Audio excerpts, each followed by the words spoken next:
Bienvenidos a la segunda entrega de este canal, Argus History.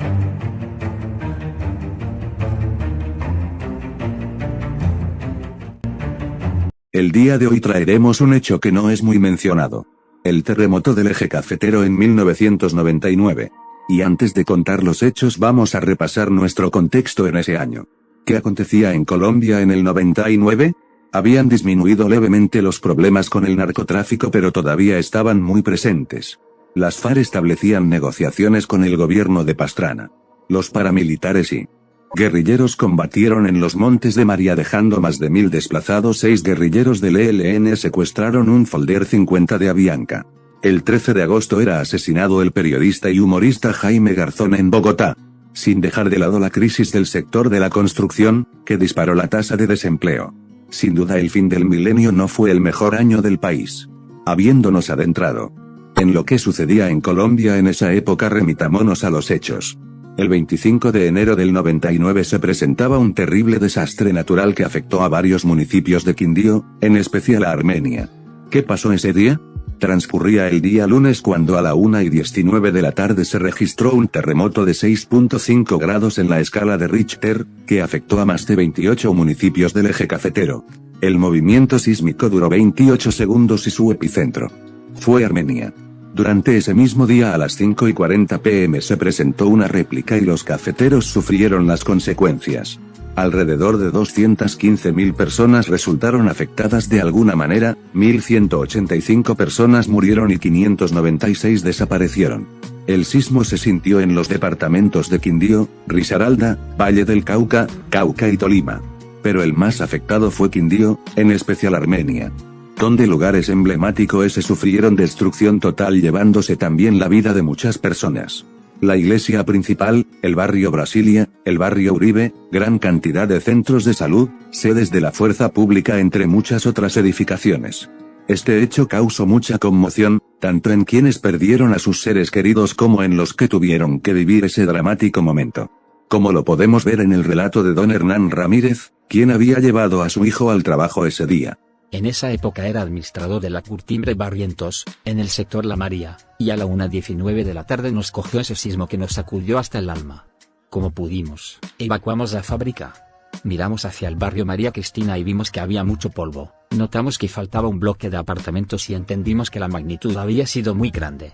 Despachamos a los trabajadores para sus casas. Así empieza el relato de Hernán Ramírez, que ese día había ido a trabajar con su hijo de 6 años. Me vine para mi casa a pie porque no había otra forma de llegar. Iba de la mano con mi hijo. En el camino nos encontramos con personas heridas, escombros, decenas de cadáveres, porque les caían las vigas o paredes encima. Fue algo impactante para mí, y para mi hijo, algo tenebroso. Pa, ¿qué está pasando? ¿Qué pasó? ¿Qué pasó? Me preguntaba. Seguimos avanzando hacia el barrio La Brasilia. Cuando llegamos no conocíamos nada, estábamos perdidos porque el barrio fue pérdida total. No podíamos ubicar nuestra casa porque esto fue efecto dominó, una casa se fue sobre la otra, o sea que tocaba andar por encima de techos y de cadáveres. Al ver tanto sufrimiento en las personas, mi angustia fue más grande. Me preguntaba, Dios, ¿qué pasó con mi familia? Para un momento y él sigue su relato. Entonces, como pudimos, llegamos hasta mi casa. Como quedaba al lado de un guadual pude ubicar el lugar y a mi familia, todos sanos. Al ver esa bendición, no me importó que mi casa se hubiera caído ni lo que hubiera pasado con mis bienes materiales. Todo lo perdimos. Al ver esa bendición del Señor, me dediqué a rescatar personas heridas. Fui policía y tenía conocimientos. Rescaté por lo menos 25 personas atrapadas. Hernán todavía muestra las cicatrices que le quedaron en sus manos, del daño que se causó buscando gente entre hierros y paredes. A medida que iba rescatando heridos también iba viendo cadáveres de vecinos, de amiguitos de mis hijos, unos degollados y otros desmembrados. Esa noche, como pudimos, la pasamos al aire libre. Pude rescatar vivos a 19 de mis vecinos y amiguitos de mis hijos. Como mi casa era esquinera, en lo que quedó del jardín pusimos los cadáveres. Amanecimos con 19 muertos, tapados con sábanas, y como no había energía, prendimos una hoguera.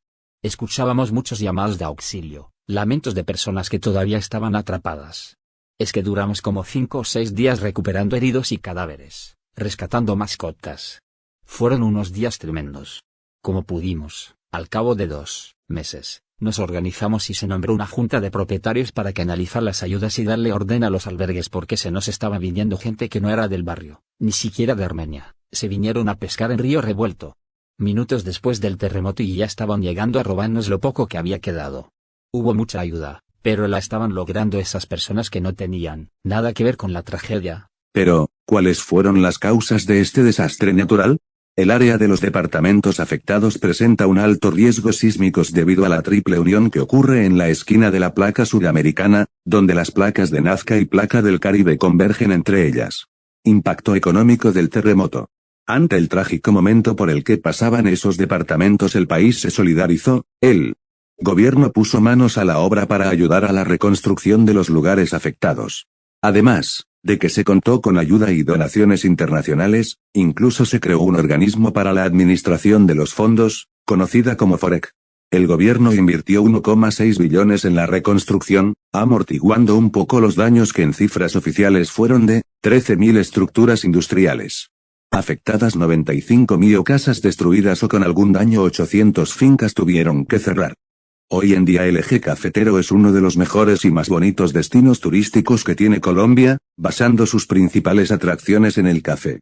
Y a pesar de tanto dolor, se ha levantado de manera increíble demostrando el carácter y berraquera de las personas de la región.